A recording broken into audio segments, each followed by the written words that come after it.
and welcome to the Power Gamer Podcast. I'm your host, Mike Dawson, joined as always by fellow host Johnny Paulus. Johnny, welcome in. How are you doing this week, sir?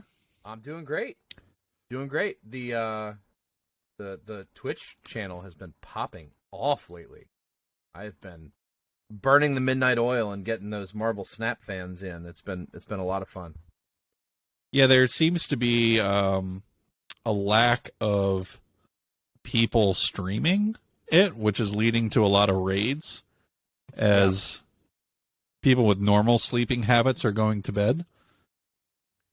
Well, and I got raided 2 weeks ago by Dara JN, who is a actual championship level Hearthstone player who's been playing Snap lately. So he raided me with 800 some people like 2 weeks ago. And ever since then, it's been pretty good. It's been 3 or 4 nights in a row where when you go to Twitch and you go to browse and you hit Marvel Snap, not only am I on page 1, I'm pretty close to the top, which is crazy. Yes. Yeah, the fun of streaming when you get locked into a game, of course, is it sort of slows down your progress on other things. It really does. Yeah, absolutely. Yeah, because you're like, I gotta keep playing Snap because I'm growing. Yes. Which you look at the growth. You look at the growth chart. It's dumb. I mean, it's dumb. Growth feels good, but then it's always that flip side of now I can't play just whatever. I've got to do this, which I think is fine. I actually encourage people who are trying to build their channels to latch onto games like that. Just the double edge of that sword is playing anything other than that is going to be a struggle. Well, it's not just that. It's just, are people there for you or are they there for that game? Right. And that's where, even like in the stream I moderate for Dread Captain James is something we're constantly trying to fix. Right. Because over there, we were really all eggs in the basket on No Man's Sky for a while. And I mean, it just fizzled off hard. And so when that happens, like when a game's trend dies, right, you see what's left and you go, oh. Yeah.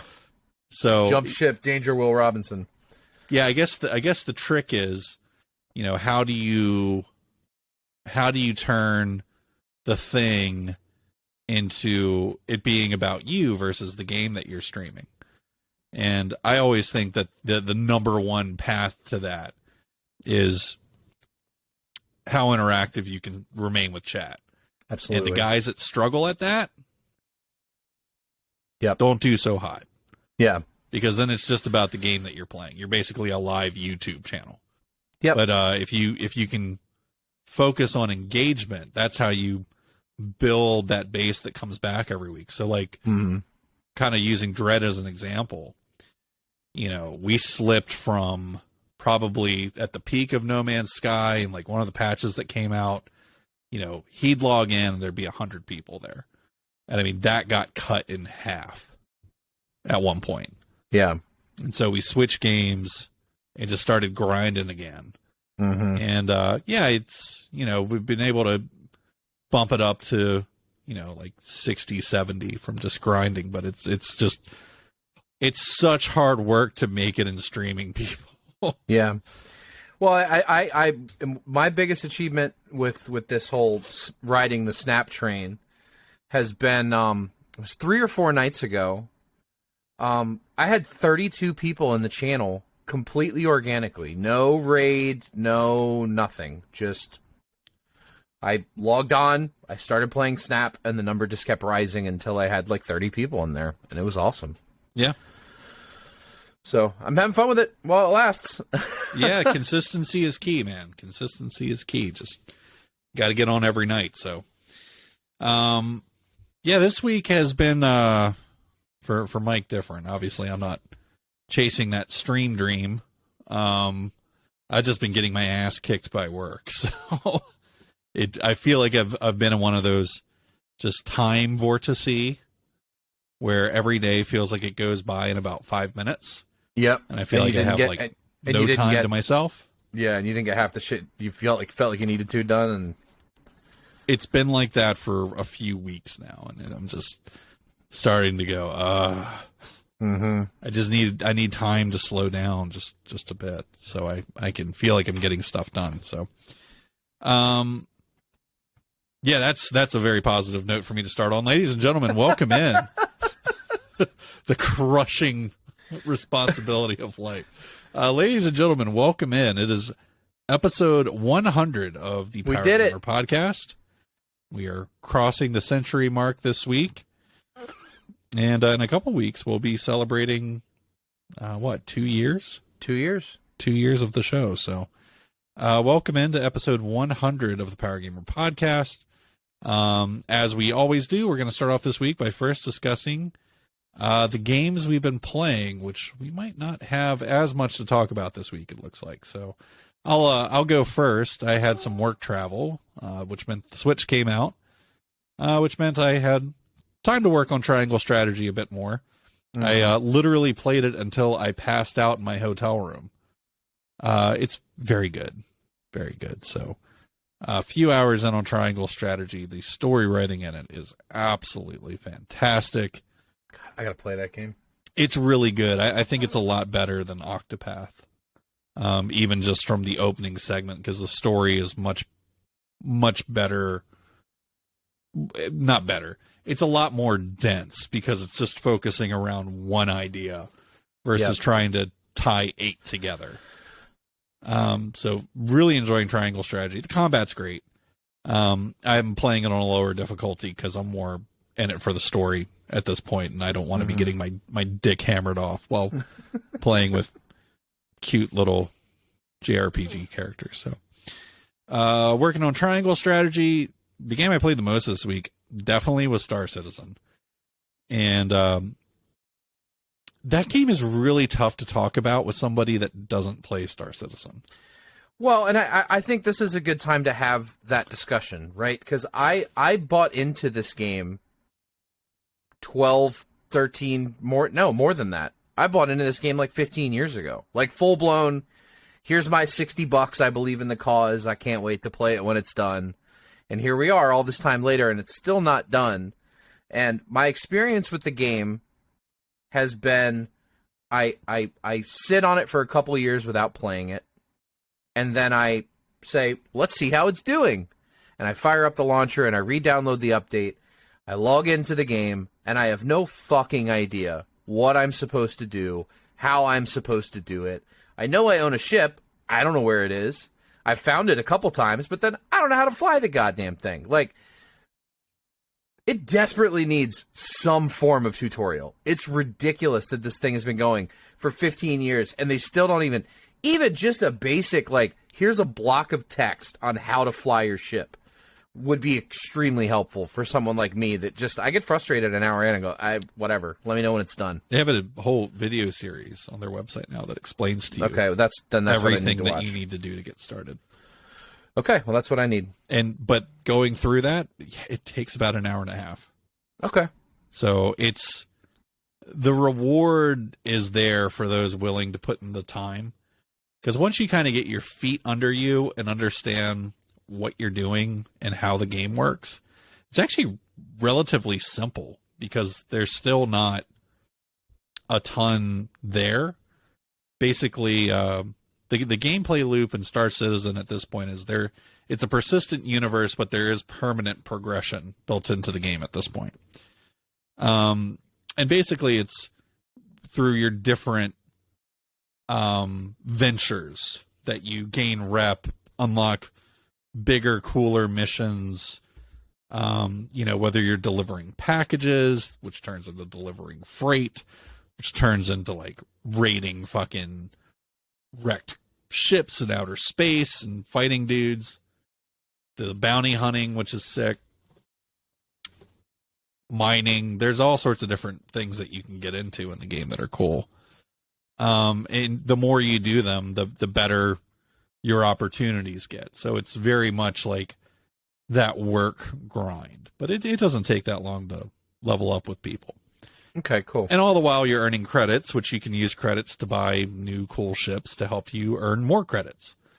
And then, of course, there's the whole aspect of playing with other people, which is really strongly encouraged. So, somebody in chat might say, hey, I've got this fucking capital ship. I need a crew for it. We're going to go do XYZ. And so you'll meet up with dude and hop in a turret on this giant fucking spaceship. Oh, that's sick. And blow your way through like waves of fucking enemies, then land on a planet, jump in a tank that rolls out of the back of the thing, and go raid a fucking base. Like, the shit that happens in this game is just absolutely awesome. That's badass. When it's working properly. Yeah. Which isn't all the time. Like, you just kind of have to be along for the ride that the game's still in alpha. But most times I sit down with it,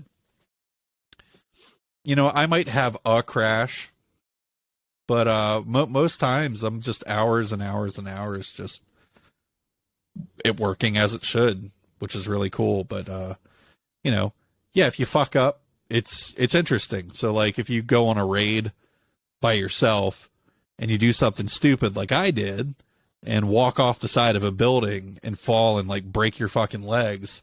And so I'm laying on the ground of this planet out in the middle of fucking nowhere and I can't stand up because I'm all fucked up. But I was able to turn on this beacon and it broadcasts to all the players in Star Citizen and it puts out a reward. It says, if you come resuscitate Focus Mike D, you'll get 15,000 credits. So I put up this beacon and this dude flew straight all the way across the galaxy, right? Like Trauma Team and Cyberpunk, swoops down into this hot zone with enemies fucking firing at him, runs over and fucking resuscitates me and then starts helping me mow down these enemies that I'm trying to fight. I'm like, this is awesome. So, yeah, that's badass. It's a really cool game. And I'm having a lot of fun with it and can definitely teach you the ropes if you need to. It's not that bad. Mouse and keyboard is perfectly acceptable for flight. A lot of guys like to play controller. I have a full HOTAS set up, so joystick and throttle on my desk, which you can get those for like decent ones for $50 from Thrustmaster. Typically in games like that where there's a first-person mode and then there's a flight mode, I normally like mouse and keyboard for when I'm first person, and then I pick up the controller when I'm in the cockpit. Yep, which works really well for it in this game. So, yeah, Star Citizen's cool. It's working well, and there's a new patch coming out, 3.18, and when that comes out, it's a fucking Thanos snap. It's going to completely blip the servers, put everybody back to square one, and restart the game, which is awesome. So when does that happen? It's supposed to happen by the end of this month. Wow. So now's a great time to get in, get your feet wet. People are throwing out their credits like candy so everyone can try out new ships and stuff. And yeah, just, check it out. And then when the Thanos snaps happen, if you're ready to go, it's going to be really cool. So cool. I'm enjoying Star Citizen, an old ass game that's still in development and pretty good. Finally, I've been working more on Demon's Souls. I'm almost done with it.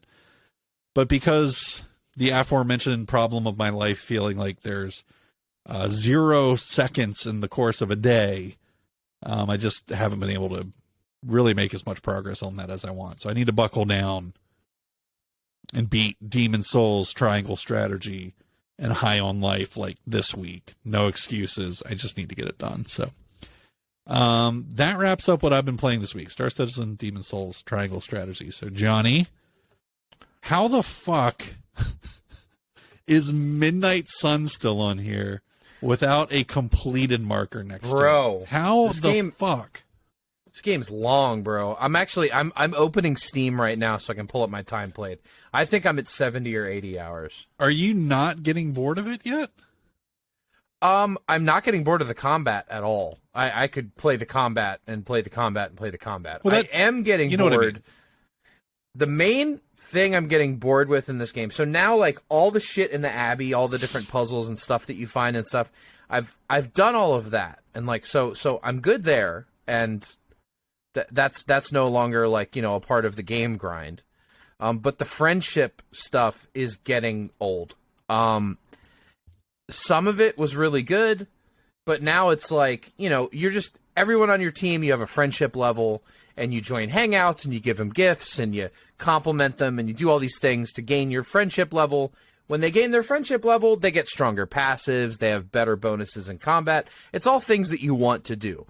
However, when there's currently, I think, 9 or 10 people on the team, and I have all of them up to like friendship level 4, friendship level 5, every time they level up a friendship, you get a message in your communicator that says, hey, I want to talk to you. Do you have a moment?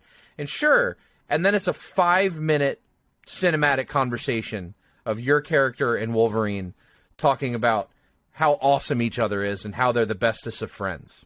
And like, I'm tired of that part of the game. And I'm not going to lie, most of those, I'm just skipping the text.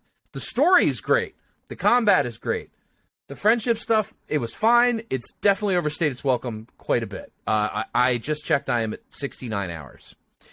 I do think I'm relatively close. I think I'm going to guess 2 or 3 or 5 story missions left in the game. The story feels like it's kind of wrapping up. It's kind of getting there. So I got a good feeling I'm going to beat it this week. Yeah, you need to put that bitch down. I'm trying. Jesus, it's a big-ass game. I think you've... From me observing hours and hours and hours of this game, I think at this point I've decided that's a skip for me. Yeah. Yeah, it just, there's nothing really there that says I need to play this game. And yeah, it's just walls and walls of not great writing. There's a lot of rough writing. The main story's good. Main story's fine. But like day one, I was looking at it, I'm like, ooh, the character models look really rough. That's kind of bothersome to me.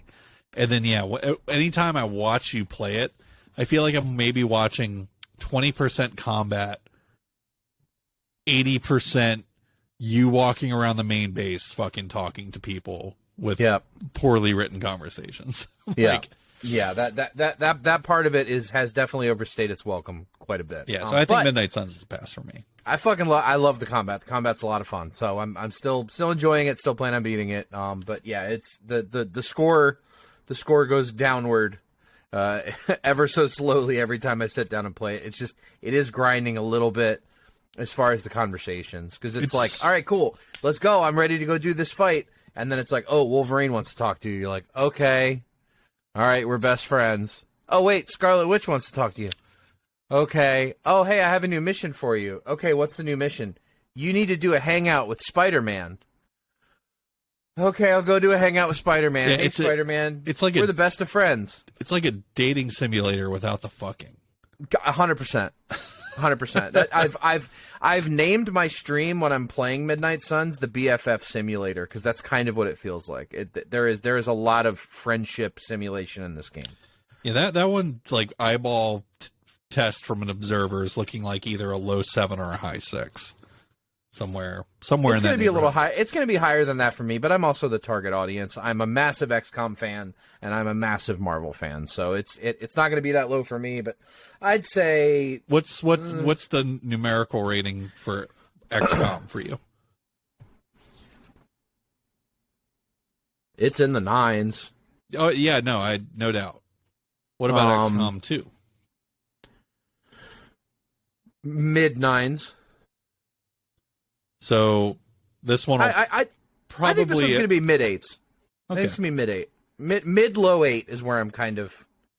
Yeah, for me, I would be beating it up pretty harshly over A, the graphical fidelity, and B, the amount of time that the game is gatekeeping you from playing the game.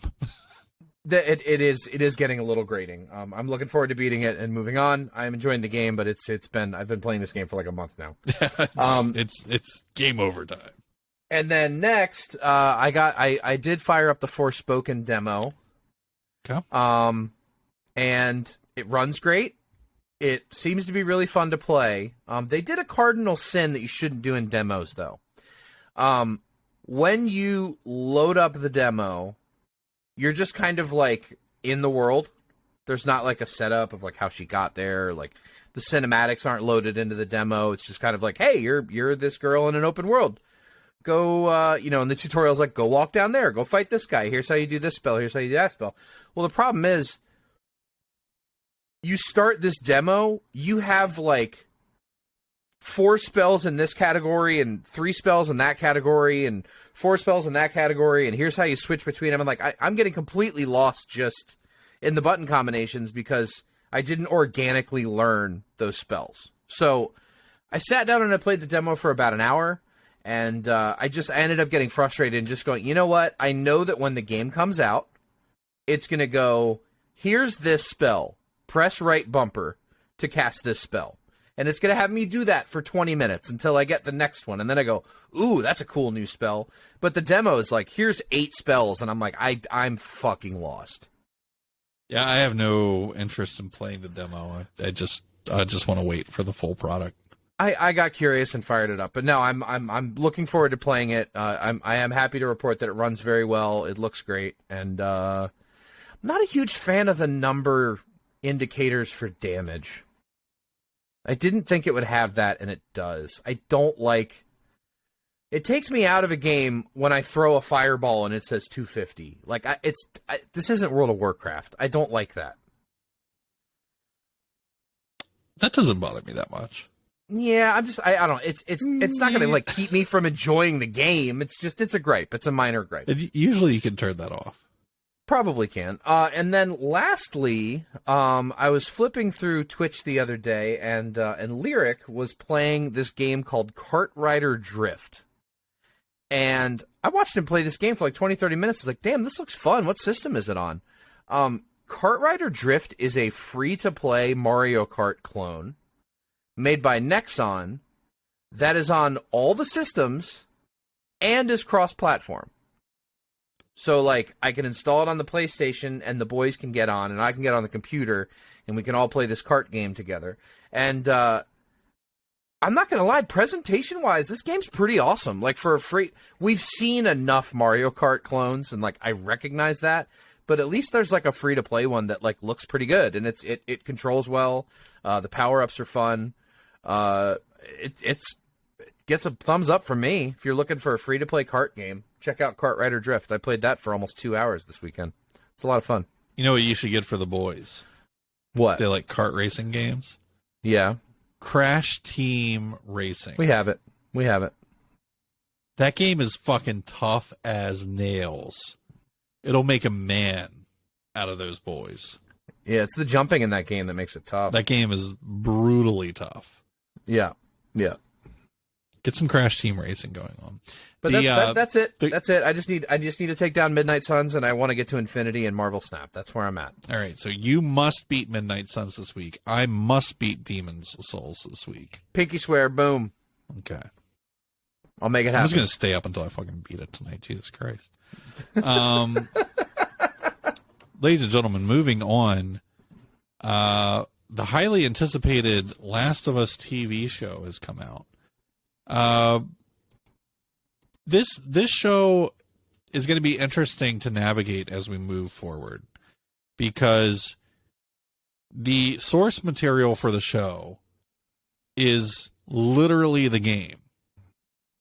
It follows it very closely. It has some deviations, but for the most part, it's following the game very closely. So we're going to do our best to not say any spoilers, but there is some things from The Last of Us that at this point in time are common knowledge. So let's get those out of the way real quick. Sure. Number one with The Last of Us is that humanity has been faced by a horrible scientific tragedy, and that is that the cordyceps fungus has mutated to infect humans and has basically almost completely wiped out humanity. So that's number one. And if you're not familiar with what the cordyceps fungus is, it's a real thing. It really turns insects into zombies, which is what's very cool about it being adapted into the game and now the TV show, is that it presents a plausible situation that could actually decimate humanity. So that's cool.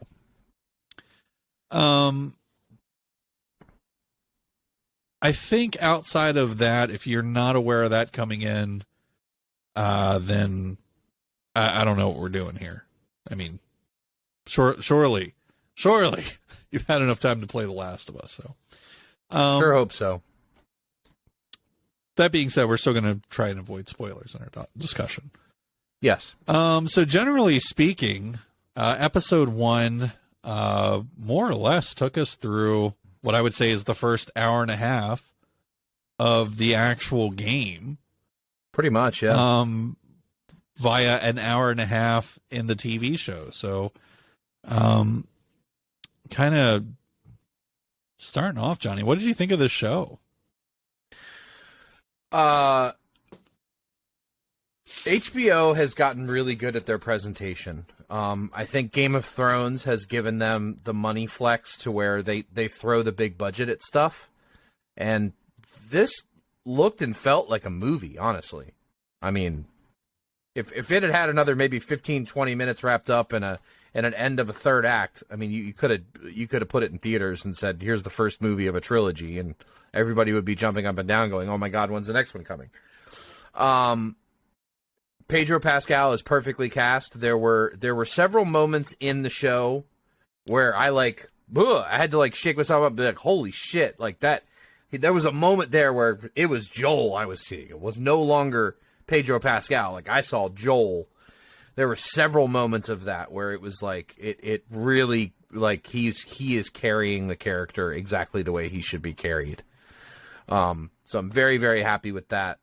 Can we talk about the change in transmission? Is that a massive spoiler? Change in transmission. What do you mean? The cordyceps. Okay, it's a minor spoiler. I'm just going to forewarn anybody, if you have not seen Stranger Things, if you have not seen The Last of Us, just fast forward like a minute. They said in the after show that this fungus does not spread via spores like it does in the game. So the gas mask in a dark basement is not going to be a thing, and that's and instead transmits through. They almost like zombie bite, but there's like fungus comes out of their mouth, and that is how it transfers. It's not spores. Oh, that's fucking stupid. I'm glad I didn't watch It's a big change. Well, that, and it's also stupid because that's not how cordyceps works. It's true. Yeah. But I mean, if it transferred through cordyceps, then everybody would be dead. You can't even filter a fungus spore will get right through anything. The whole world would be wiped out no matter what. Well, the thing with cordyceps, and here's today's science lesson, kids, is the window for transmission is very short, which is something that the first Last of Us game sort of gets wrong. The transmission window on that fungus is not long, but it can wipe out entire, like with bugs, which is what it currently affects. It can wipe out entire colonies in a blink, basically, because the host gets turned into a transmission pod that just blows spores all over the fucking place. That's how it actually works. And It's kind of similar to that in the game. But spores and fungus, I mean, that's kind of how they work. So, yeah, I mean, if it's like, there's some mutation or something, okay, but I mean, getting rid of the gas mask is kind of silly. Because the second you encounter something that is infected with cordyceps, there's a danger of transmission through, that. So that's fine. But I mean, overall, I thought the casting was great. The presentation was great. We heard that song come in at a pivotal moment in the episode. That was cool. It was nice to see that they actually cast the actual voice actor for Marlene, got to play Marlene. That was cool. Merle Dandridge. Mm-hmm. So, and the most surprising of all, my wife hates horror. She avoids it at all costs. She doesn't like it.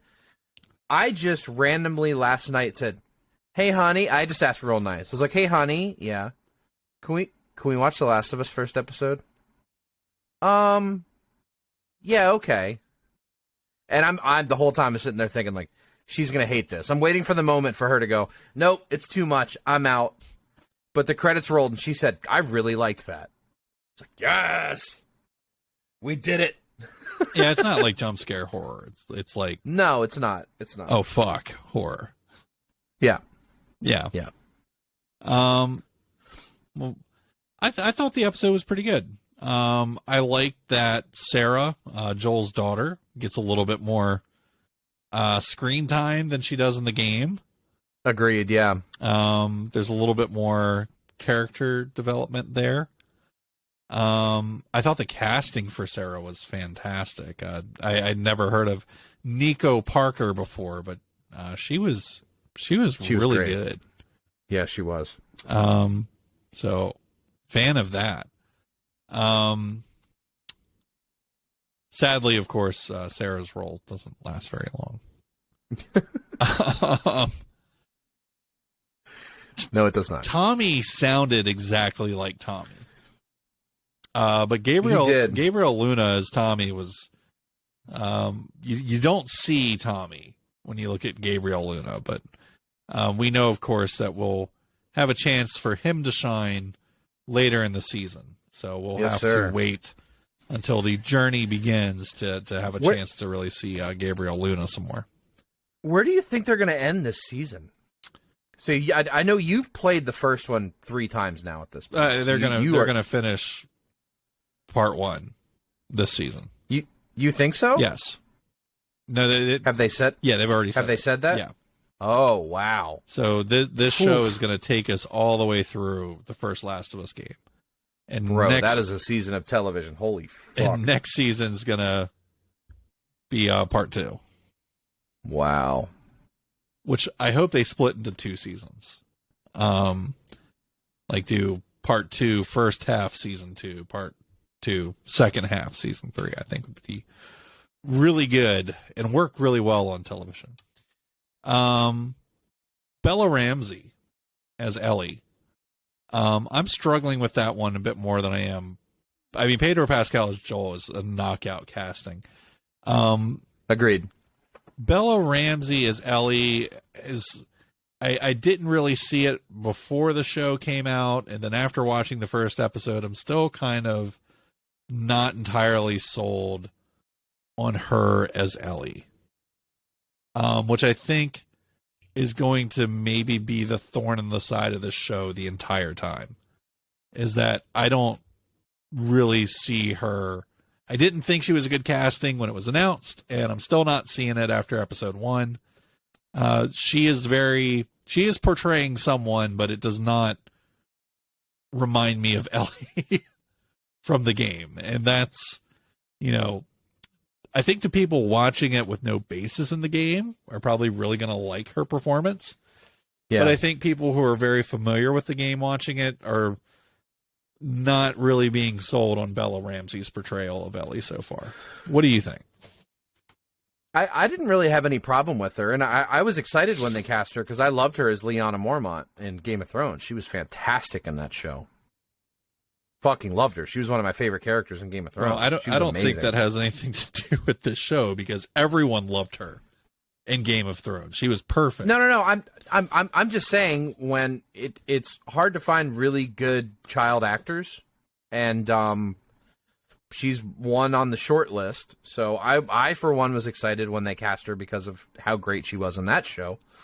I just don't think she's sticking as Ellie. Is what I'm saying. I don't. Yeah, I'm not discrediting her as an actress or anything she's done previously. I get that. I understand what you're saying. She, in one episode at least, she does seem to be portraying a little more spiteful, I guess would be the word. Yeah, I mean, Last of Us Part 1 is very fresh on my mind, having just played it and watched somebody else play it. So, I mean, I'm really up to like 4 times through that game. Right. Ellie is not what Bella Ramsey portrayed in this first episode. She's not really out for blood like this character is at any point in the first Last of Us game. For those that have played The Last of Us, you see the first time that Ellie has to deal with the consequence of taking a life. And it's much further in the game, which would tell me it's much further in the TV show.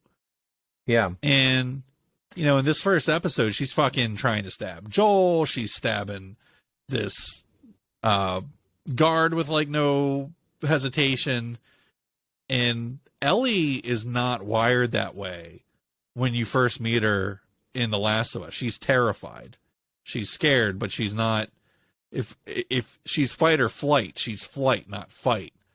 And that's something Bella Ramsey's character, I'm really surprised that because Neil Druckmann is involved all over this. I'm really surprised that they're having her portray the character that way. I don't think it's Bella Ramsey's fault as an actress. No, I mean, it's clearly intentional. But she's unfortunately the one that I'm going to be focused on because I don't get what's going on there. It just doesn't seem to line up. She's like this hyper aggro kid. And that's very different from the source material. So now that I've maybe elaborated some more, Johnny, let me throw it back to you. How are you feeling about, let's not say Bella Ramsey so much. How are you feeling about Ellie in the show? I liked her. I recognize that she's different. I am not one of those people that is on the side of it must follow the source material 100% or I'm going to be upset about it. They can deviate if they need. I'd like to be surprised. I'd like some things to be slightly different. I mean, obviously, the core story beats are going to happen, but you know, if there are slight changes in presentation of character, I don't know. I mean, it's one episode. I'm not going to put too much into it, but I didn't really bump heads with her portrayal or the choices that they made with her at all. It seemed all right. She better not be able to fucking swim. That's all I'm saying. Okay. There better be some pallets floating around when they get to the sewers. There better be. It should go without mention that I thought, besides Pedro Pascal, who's an absolute just legend, Anna Torv's Tess is fantastic. I mean, great Tess. Yeah. Not only just looking the part, but just like dead on delivery. I think Anna Torv deserves some credit there. So overall, I really liked the first episode. I thought it was good, even though I have my critiques of right. the Ellie in the show. I would still say that first episode is a solid 8 out of 10. Actually, TV shows, let's shorten it up. 4 out of 5 stars for episode 1. Yeah, I think that's fair. 4 out of 5. Had a few bumps in the road, but I thought it overall pretty good. And I like some of the stuff they added on early on for Sarah. So same. Any other points you want to talk about on that show before we move on? No, I'm excited for the next segment. Let's go. Ladies and gentlemen, it's time for the 2023 Power Gamer Podcast Fantasy Draft. Now, I thought about doing this last year, and for one reason or another, I got hung up, and it didn't happen. But this year, goddammit, it's happening. So let me explain to you the fantasy draft. And I'm going to ask you out there listening to become a fan of Team Mike or Team Johnny, because there's some fucking biscuits on the line, okay? I'm getting a goddamn trophy. And whoever wins the 2023 Power Gamer Fantasy Draft is going to hang on to the Power Gamer Podcast Fantasy Draft trophy for an entire year, and will probably set it in their room for all to see and fear.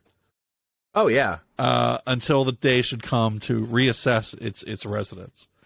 So there's a trophy on the line. There's bragging rights on the line. This is for real. Okay, so here's how it works. myself and Johnny each get to draft a 10-man team. The way that our team scores, which the team are games that are released in 2023, is we will look at the Metacritic review score, not the user, but the actual review score. And wherever that ends up is how many points that team scored. So you pick a banger game, it gets a 90 on Metacritic, you got 90 points. You pick a shitty game, it gets 60 points, that's what you get. You pick a game that doesn't come out or gets delayed, that's a goose. That's 0. And the way that it works is to make that not the most devastating thing ever, is we are going to take an average of all of our scores, yielding the final result. And that will determine the winner. So Okay. It is the average score of the 10 games that you select that will determine our victor for the 2023 fantasy draft season. Now, with this being the first season, the number 1 overall pick is going to be determined by this quarter, which is a normal North Carolina quarter. It's heads and tails. After this year, the winner will pick second, and the loser Okay. will pick first. Got it. So I'm flipping the coin, which means Okay. Johnny's calling it. Okay. Tails. Johnny calls tails. Okay, we are heads. That appears to be an American quarter. Yeah, Tails. we're good. Okay. Okay. Copy.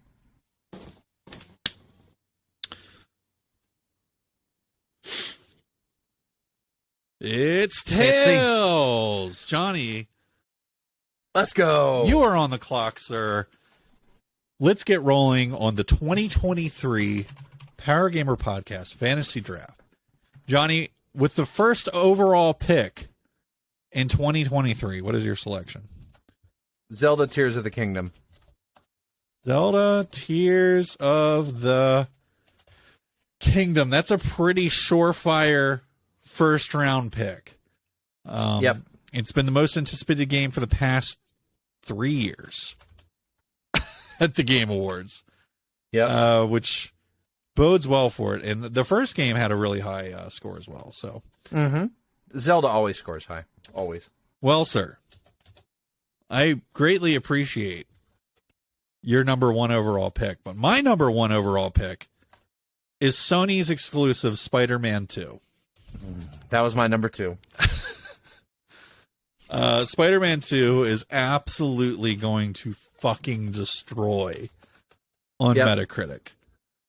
Yep, that was my number 2. And I think we're off to a pretty good start. I'd say that your number 1 overall pick has the advantage here. Now, we're not snaking. We're just going back and forth. So, Johnny, Yep. your second pick, sir. You're on the clock. Jedi Survivor. Nice second pick.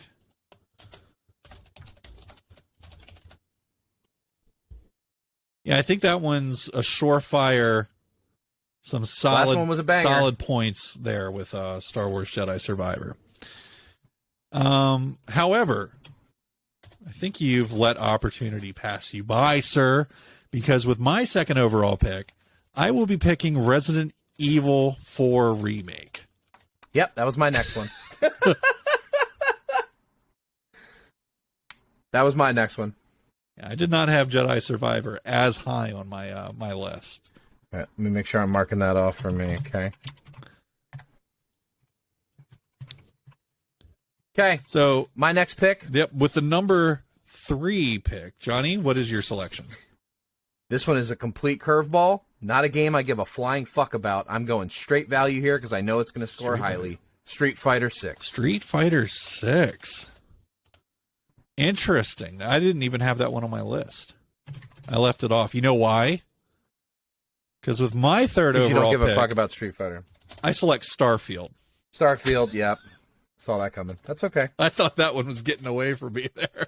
No, you can have it. All right. So, Johnny, that puts us back to you for your number 4 pick. Octopath Traveler 2. Ooh, good one. Yeah, bitch. Yeah, that was going to be a sneaky late round pick for me. I thought you'd forget about that one. Octopath Traveler 2. Ouch. That was a good one.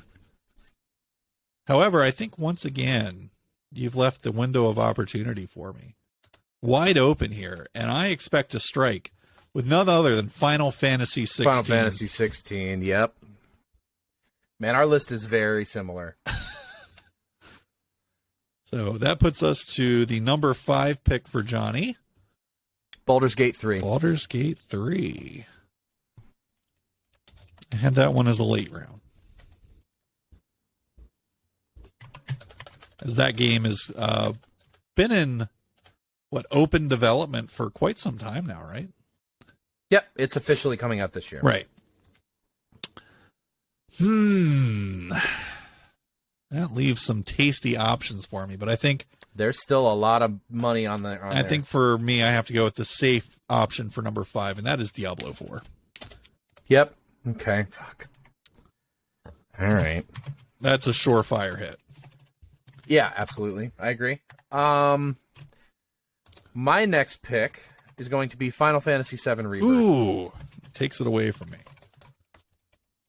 I think that one has a chance for a good score overall, especially from what we saw from the first one.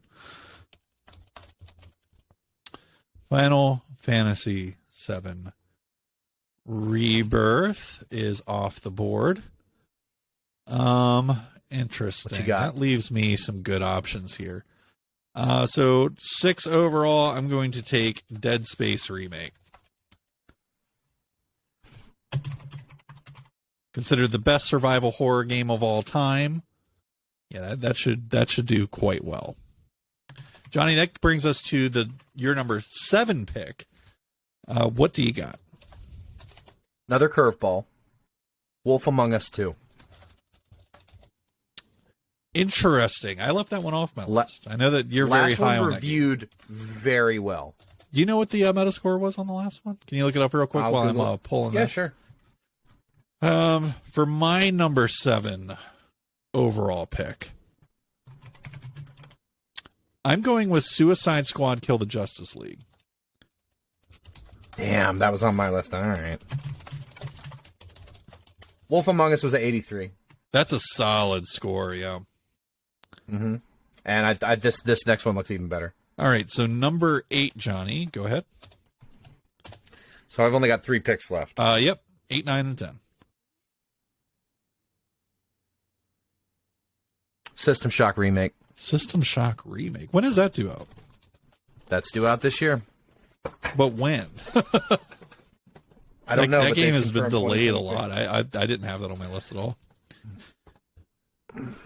It's a little dicey, but could trust be me. good. I know that's a risky one, but it could be a big one. Could be good. I think there's too much on the board to be going there. So I'm going to go total value here, and I'm taking Persona 4 Golden. Okay. That's a solid pick. That wasn't on my list, but that's a very solid pick. Considered one of the best RPGs of all time. Easy points. Okay. That might even be the highest scoring game outside of our Zelda and Spider-Man. I think the highest scoring outside of Zelda and Spider-Man is going to be my next sleeper pick, Sea of Stars. Sea of Stars. That is the SNES-style JRPG that the entire indie world is just, like, fawning over. If you haven't watched the trailer, go watch it. It looks incredible. I haven't watched it yet. Which way do I want to go on this next one? I got 2 picks left. Mm-hmm. I'm scared of Liza P. Even though I think Liza P looks good. But I feel like that game's going to be Biomutant, where everyone's excited about the trailer, and then the day it comes out 3 days later, nobody talks about the game ever again. Yeah, I don't think at this point I want to touch Dead Island 2. I agree. It's not on my list. Hogwarts Legacy, I know we're both dancing around because we're afraid it's going to get review bombed. Yep, yeah. I feel like we're both dancing around that one. Yep. I had it higher on my list, but that's why it didn't get picked. So here's what I have left. Okay. Okay. Fire Emblem Engage. Yep. Forspoken, Yep. Atomic Heart, Yeah, I'm not believing in that one, but we'll see. It could surprise. Company of Heroes 3, Okay, that's a solid pick. Wolong Fallen Dynasty, Yep, that's on my list. Alan Wake 2, Also on my list. Redfall. No, not on my And list. then my actual number 9 pick, get fucked, Horizon Call of the Mountain. Oh, you fuck. Oh, that's a good one. That one hurts. That game's going to be awesome. It's the flagship title for PSVR 2. That game cannot suck. Yeah, that's true. That's a good pick. So, Johnny, this brings us to your final pick here. I feel like I'm doing pretty good. I feel like I'm doing pretty good I here. think I'm doing pretty good, too, here. What you got for your final pick? I really want to go with Alan Wake 2, but there is just that chance that it gets delayed into 2024. We haven't seen much from it. As great as I think that game is going to be, and as much as they're saying it's definitely coming out 2023, I'm not buying it. So I'm going to avoid it. I have a game that's not on your list, and I think it's going to turn a lot of heads when it comes out. It's not a game that I'm particularly excited about, but it is similar to a game franchise that does very well, made by a respected developer. My 10th pick is Wild Hearts. Wild Hearts, good pick. I am not into the Monster Hunter type game, but they review very well, and that game is supposed to be amazing. Okay, that leaves me with an interesting final selection here. So Liza P and Redfall are gone. I'm taking them off. I don't disagree. Dead Island 2, bye-bye. Atomic Heart, I really want to be amazing, but I'm gonna There's one game I'm surprised you haven't picked. bushwhack that. What game? Forspoken. I'm not sure that game's gonna do particularly great in know. reviews. So that's kind of why I avoided it as well. That's kind of why I've avoided it. I have another game that was not on your What's list. that? Avatar Frontiers of Pandora looks really Does good. look really good, but I don't think it's as strong as Fire Emblem Engage, Company of Heroes 3, That's a solid pick. You can't or go wrong with Wolong Fallen Dynasty. And because that. Wolong's a wild card. it is, It's a major wild card. it is. Dude, if you pick, I will legit be excited if you pick Wolong, because it could be one of those games that the trailer looks amazing, but it's a big old pile of dung. No, I'm going with Fire Emblem Engage. Get fucked. Yeah, that's the strict value. I would have done. Yep, that's where I'm going with this. that's a solid pick. Damn, look at this draft though. All right, so let's recap. Johnny, tell everyone your numerical pick and the game that's in that slot real quick. Give us a recap of your 10 picks. Okay, so my 10 picks for my fantasy, the first annual 2023 Power Gamer Podcast Fantasy Draft. Number 1, Zelda Tears of the Kingdom. Number 2, Jedi Survivor. Number 3, Street Fighter 6. Number 4, Octopath Traveler 2. Number 5, Baldur's Gate 3. Number 6, Final Fantasy 7 Rebirth. Number 7, Wolf Among Us 2. Number 8, System Shock Remake. Number 9, Sea of Stars. Number 10, Wild Hearts. Ladies and gentlemen, your 2023 fantasy champion reporting in. My first overall pick, Spider-Man 2. My second pick, Resident Evil 4 Remake. My third pick, Starfield. My fourth pick, Final Fantasy 16. My fifth pick, Diablo 4. My sixth pick, Dead Space Remake. My seventh pick, Suicide Squad Kill the Justice League. My eighth pick, Persona 4 Golden. At pick number 9, I got Horizon Call of the Mountain. And with my final pick, I was able to snag Fire Emblem Engage. I think I've got the team, dude. That's a pretty stacked team. I'm not gonna lie. The two that you added to the list where I was like, I can't believe I let those slip by was the Persona 4 Golden and Horizon Call of the Mountain. Those are the two that was like, I didn't even fucking think of them. Persona always reviews incredibly Yes. well. In fact, Persona 4 Golden might even be the top reviewed out of all of these. That is such a solid pick. Yes. That has a, like I was saying, that has a chance to be the best reviewed game, and I got it in the number 8 slot. So I'm pretty excited. Your list could be sneaky. I don't know. Mm-hmm. Zelda is a strong top end pick. Yeah. Jedi Survivor, I think, is going to be like low mid 80s. Street Fighter 6, I don't know. Those Street Fighter games, when it's an official Street Fighter release, they get. I just big. feel like that pick was a reach though, because it wasn't on my radar at all. I really thought like about. You could have gotten that one number 10 for me. To be honest, I almost put the show on here. Which one? Oh, MLB The Show. That is a solid pick. The show always reviews always for every year, gaming fantasy year in, drafts. That's usually a game people go to in the late rounds. Is the show, because a lot of people sleep on it. I almost went there. Yeah, it's not a bad pick. No, I just for points. My curveballs in there might be my saving grace, especially Sea of Stars and Wild Hearts. I think both of those games are going to get reviewed very, very. I think very Octopath well. Traveler 2 is going to be that's another big high one. 8s for sure. I really wanted that on my list. When I look at your list, the ones that I see potential to hurt you, Starfield, as amazing and as excited as we are for that game, it has to be good. Bethesda is known for buggy bullshit that might just destroy them in the review. It has to be good, though. Maybe after 6 months of patches, but that's not going to matter. I think Microsoft is going to be swinging that big old money dick around. Because of we'll see. All their eggs are in that basket. Good. Even all of them. Even though it's not on my fantasy team, I still want that game to be fucking amazing. So I hope I'm wrong, but that was a risky pick, and I mean, obviously it would have been on my list if you hadn't grabbed it, but that one might hurt you. It could. Yeah, this is interesting. This is going to be a good. This is going to be interesting. Larian Studios, they are like the video game review darlings in the RPG world. Baldur's Gate 3 is going to crush. So let me go ahead and just copy this into its own document. And then as the games come out and get their scores, I can update our fantasy as that goes down.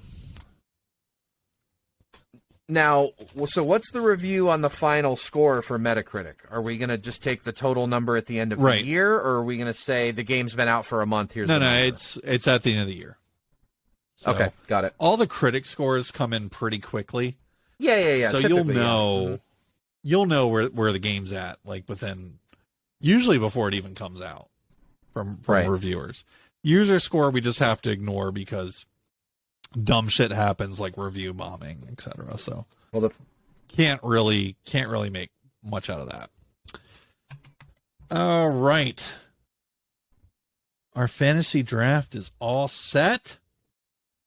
We have talked about all the things. My soundboard is still broken, so without even mumbling this week, let's just jump in to our one-up. Johnny, what's your one-up this week? I already kind of talked about it a little bit earlier, but I got to give my one up to the Marvel Snap community and how inviting they've been, how supportive they've been, the amount of raids. Shout out to Super Tech God, shout out to Dara JN, shout out to Zombies Go Nom Nom. I've had so many awesome Marvel Snap streamers follow me, raid my channel, support me, chat it up in chat. It's been really good. And I also want to give a shout-out to the man who created the deck that I'm going to get to Infinity with. I've been crushing the last few weeks with this deck, or last couple days, I should say, sorry. I've made it from level 50 to level 68 in 3 days with this deck. I basically took his deck and changed one card. So I'm going to give another shout-out to Freddy Babes. He's on YouTube. He's on Twitch. He made the deck that is very, very similar to the one that I am currently climbing with. So shout out to the Marvel Snap community. I fucking love this game, and it continues to be just an absolute delight. I love it. I was really hopeful I would get to do this one up.